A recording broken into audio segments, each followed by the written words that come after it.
j'en viens à simplement, parce que c'est ça, moi, la question que je vais vous poser, les cartes du monde sont-elles fausses? On sait très bien que la carte du monde qu'il y a aujourd'hui dans toutes les écoles est fausse. C'est la projection de Mercator. Et je propose de regarder tout de suite. La voilà, on l'a. Elle est fausse, cette carte. Alors, pourquoi elle est fausse? Vous allez nous le dire après. Mais d'abord, je voudrais qu'on regarde un extrait de À la Maison Blanche, vous savez, la série américaine, où on voyait tout à coup des géographes qui venaient à la Maison Blanche, qui disaient cette carte est fausse, faut qu'on la remplace par la vraie. Regardez un extrait de À la Maison Blanche.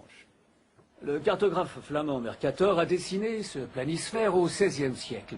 Il était destiné aux marins européens comme outil de navigation. Seulement cette carte éloigne les régions polaires pour créer des lignes droites constantes ou des directions géographiques. Ce qui rend la traversée de l'océan plus aisée. Mais Oui. cette vue fausse la taille des nations et des continents. Alors cette projection serait fausse? Oh là oui, fausse. Vous voyez le Groenland? Je vois, Et vous voyez l'Afrique. je vois. Ces deux masses de terre semblent à peu près de la même taille. Oui. Eh bien, que diriez-vous si je vous disais qu'en réalité, l'Afrique est 14 fois plus grande? Ah oui. Ici, nous voyons que l'Europe est largement plus grande que l'Amérique du Sud. Or, l'Europe a une superficie de 10 millions de kilomètres carrés, alors que l'Amérique du Sud fait 23 millions de kilomètres carrés. L'Alaska paraît 3 fois plus grand que le Mexique. Or, le Mexique est plus grand de 10 millions de kilomètres carrés.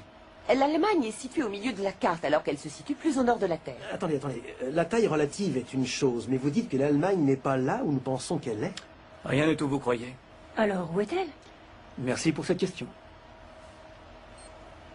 La projection de Peters. Fidélité des axes. Fidélité de position. Les lignes est-ouest sont parallèles et croisent les axes nord-sud à angle droit. Mais c'est quoi ça?